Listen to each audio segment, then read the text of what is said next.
Michelle, it's so nice to see you.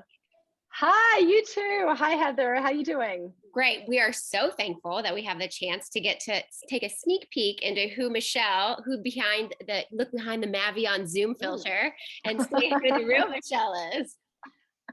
Well, to have a look, I recently discovered I need glasses. So I just got these and I didn't realize I had a coping mechanism. I was asking my team constantly to read things on screen. Uh-huh. And so they're like, Michelle, maybe consider an eye test. The magic of vision, I can see. Oh, well, wonderful. And they're really Cool. cute. So that's nice. I love all the new big chunky styles. So fun. They're fun. They feel very 70s. Yeah, no, it's a total vibe. I love it. All right. Well, let's get into it. Let's get to know Michelle. What Okay. is your favorite time of day? Morning. Actually, no, scrap that. It's the afternoon around 3:05 p.m. when my kids come home from school and the door opens and they just run down the hall and they're like that happy little age where they're so happy to see you before they start asking for snacks. They are always asking for snacks. What's your biggest weakness? Chocolate. What's your strength? Resilience. Yes. I'm always ready to keep going no matter what. What's the biggest learning experience you've had? That's a really good one. I was going to say learning, which is my best lipstick, for the summer ahead. I'm going to try this orange one. So learning experience, I'd say just going and not waiting. So just go for it. Don't wait for things to be perfect. You've just got to make a start, take a step, and then take the next one and go. I love it. Okay, well, let's see how that color looks. And then tell me, what makes you angry? People who waste other people's time. It is the most precious resource. And particularly for women, we are overused and underpaid for our time. So don't waste anybody's time, particularly the females in your life. I love that. What's one vice you wish you could give up? Chocolate. Yeah. What are you excited about these days? Oh, I'm so excited to see what everyone can build. I feel like we're in this ideation phase of Web3, and now we're seeing all these ideas execute and come together. And I can't wait to see how everyone takes it and brings it to life. I couldn't agree more. It's so exciting. When are you most inspired? Up in the air. I feel like when I'm in the air, either working out and doing jumping jacks or literally in the air on a plane, there's something about this suspension of self that I have all these ideas and I allow my mind to go into every corner of thought to just create, think, strategize. I feel very free there, I think. It's a very clever response. I never would have thought that. What's one thing people don't know about you? Oh, probably a lot. I didn't even know I needed glasses.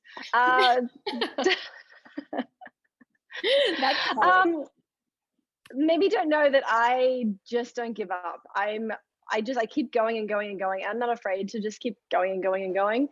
So sometimes I think it looks like I'm making it easy, but I gotta tell you, it's definitely not. Like even this is not easy. I've got kids running around the back. Yeah, I know. Well, the no feel of failure, right? I love that though.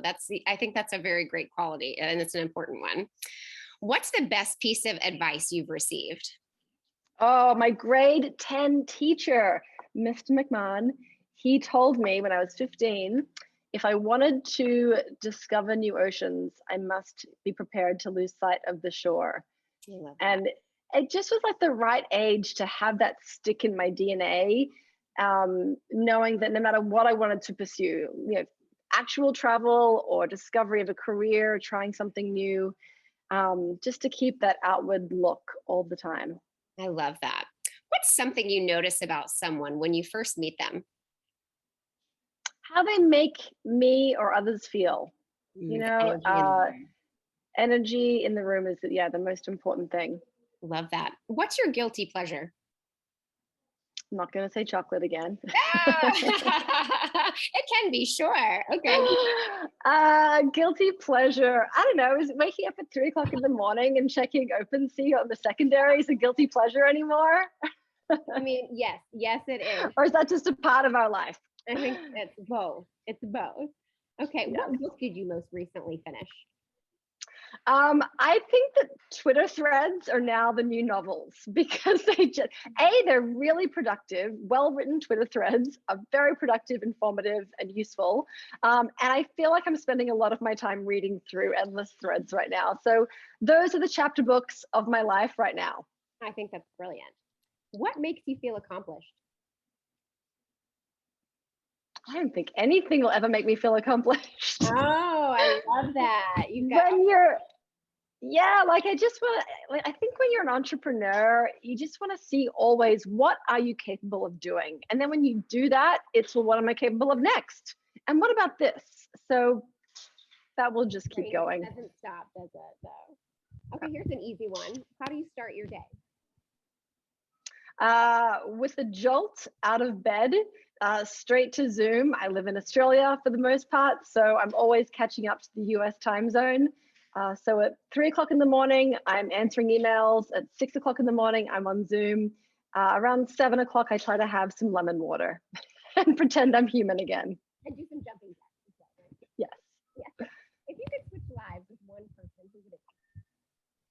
My daughter, she's 7 and she just has this beautiful view on the world that doesn't need any validation. She doesn't need compliments. She doesn't need to be praised. She just has this almost tunnel vision for what makes her feel good, the things she enjoys. The best story I have was when she was 4 and a guy at the smoothie bar was making smoothies for us and really gushing over, oh gosh, aren't you so pretty? And look at your hair and look at your eyes. And she just kind of nuzzled into my shoulder and was not wanting this attention. And I sat down with her and I said, you know, how did that make you feel when he said those things? And she said, sad. And I thought, why did it make you feel sad, sweetie? She's like, well, I already know those things. So why would he tell me things I already know? I'm like, dude, you got to lift your game. Oh, I've lost volume for you. I missed what you, oh, there you go. Am I back? You're back. Good old Zoom. Okay. What is something you don't want to be doing in 10 years? Decks. Is there a time where I won't have to build decks anymore? God, I hope that's soon. I hope it will be soon. What is the best thing that happened this year? Oh, I feel like it's all every day. It's the best thing. Like the best thing is meeting people in real life who I've gotten to know through Web3. The best thing was getting glasses so I could see. The best thing the best thing was seeing my kids after 5 weeks on the road. That feeling of coming home. There's so many best things. It's good. I'm learning a lot about you. Every day is like a blessing, right? I love this. Okay, here's a fun one. Yeah. What's your favorite cocktail? Gin. But actually, I feel like this picture is like my favorite cocktail. Like botanicals, herbaceous qualities with like a gin component. I love that. I love that. Do you believe in second chances? Yes. But I think you have to earn them. It goes back to don't waste people's time. Love so, there's no one thing that can make or break you. But be mindful of that. What's your favorite color? Blue. Anything navy, blue, light blue, and black. I was going to say, what color do you wear the most? Black. Yeah, I've seen you around on social. I can attest to that. Do you like surprises? No. Don't surprise me for my birthday. Don't take me on a surprise trip. Don't buy me a surprise dress. Really? Oh, I love that. That's amazing. What's something you're tired of? The gender gap in pay, the gender gap in crypto, the gender gap across pretty much every single industry that you can imagine. I know I'm tired of it. I'm pretty sure everybody else who's suffering those inequalities in their life is tired of it too. Let's be done with that. Cheers to that. What's a trend you would like to see disappear forever? lack of recognition for minorities and diversity, and Mm, low-rise jeans. amen. Those two things could change the world. Sorry, Brittany, you're done. Yeah. Okay, you have two left. What was your first NFT purchase? I will never forget it. It was a 5-hour sweat-inducing process as I like figured it out, made my decision, connected wallet, paid with ETH. It was a world of women. And I remember the number too, 9672. It will be with me forever. It's like a child, I think, now for me. And the high was so high, the stress was so intense. Mm. Um, just loved it, was intrigued by it. Will never forget November 4, 2021. That was the day. Oh, I love that. Do you still own it? No, sadly, it was the first one I also sold. So she did well, and I was excited to do exactly what I set out to do, which was to go and invest and support more. So after a certain amount of time, I sold that one, and I think I was able to buy maybe like 20 more, which I did, and I was very excited to That's a support great lesson. new I think artists. everyone And yeah, needs that lesson. I feel like we all tend to get a little too attached. So bravo for, taking yes, your profits. You should. it was a new feeling. Yeah, I love it. Well, thank you for letting us get to know you a little better, and hopefully we'll be seeing more of you on social. You do such a good job at that. We love Mavion, and it's the best. So thank you for your Oh, thank time, you. girl. I think we'll be seeing you in NFT NYC very soon. I will see you in real life. The energy, the hugs, they're going to be intense. I can't I know. wait. I'm so stoked. Well, thank you again, and have a good rest of your day. You too. All right, bye. Bye.